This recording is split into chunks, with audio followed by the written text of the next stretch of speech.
আপনি জামাতের সাথে ইসলামী আন্দোলন বাংলাদেশে একটা পার্থক্য দেখতে পাবেন।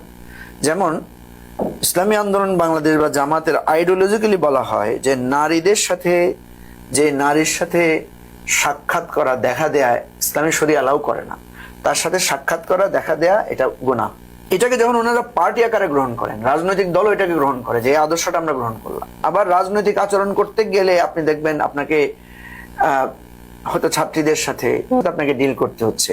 আপনার কাছে একটা প্রশ্ন সৃষ্টি হচ্ছে যে আপনি তো, আপনার দল তো এটাকে আদর্শ হিসেবে গ্রহণ করেছেন, দলে তো এটাকে নিয়ম হিসেবে গ্রহণ করেছেন, তাহলে এখানে নিয়মের ব্যতিক্রম হচ্ছে কেন? এই জায়গায় ইসলামী আন্দোলন বাংলাদেশকে দেখবেন তারা কিন্তু নিয়মের ব্যতিক্রম করছে না, তারা ওই নিয়মটা ধরে রাখার চেষ্টা করে যাচ্ছে। কিন্তু জামাত এটা করছে না। জামাত এই জায়গায় একটা উদার পলিসি নিচ্ছে। ঢাকা বিশ্ববিদ্যালয়ে আপনি দেখবেন তারা একটা উদার নীতি গ্রহণ করেছে। হ্যাঁ, আমরা ডাকসু ইলেকশনে উদার নীতি যখনই গ্রহণ করছে তখন ওই যে আপনি বলছেন নারীরা ভয় পাচ্ছে কিনা, নারীদের ভয়, তারা বলছে না ভয় তো নাই, জামাত তো আমাদের সাথে ফ্রিলি মিশছে, কথা বলছে। জামাত যখন উদার নীতি গ্রহণ করছে, উদারভাবে নিচ্ছে, এটাতে মানুষ খুশি হচ্ছে। আমি যতটুকু দেখেছি আর কি। আমরা প্রায়োরিটি দেই অধিকারকে, ওনারা প্রায়োরিটি দেন শরিয়াকে। এটা ওনারা দিতেই পারেন, এটা ওনার একটা মতবাদ বা এটা ওনার একটা আদর্শ।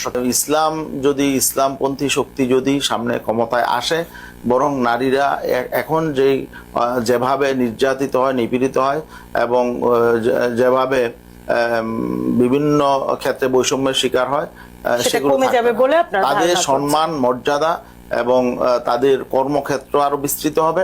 শিক্ষার অধিকার থেকে এখনো পর্যন্ত যে সমস্ত নারীরা বঞ্চিত আছে তারা আরো সম্পৃক্ত হবে। সকল ক্ষেত্রেই বরং আমরা একটা নারী বান্ধব একটা পরিবেশ তৈরি করব এবং সেটা নারীদের সম্মানের হবে। অবশ্যই এটা আমাদের জন্য কোনো চ্যালেঞ্জ না। তা আমাদের এখানে শুধুমাত্র যে ইয়াটা হবে সেটা হলো যে নারীরা অবশ্যই ইসলামের শরিয়ার গণ্ডির মধ্য থেকে তারা সবকিছু করতে পারবে। তারা যুদ্ধ করতে পারবে, তারা আন্দোলন সংগ্রাম করতে পারবে, তারা পড়াশোনা করবে, চাকরি করবে, ব্যবসা করবে, সবই করবে, এভরিথিং।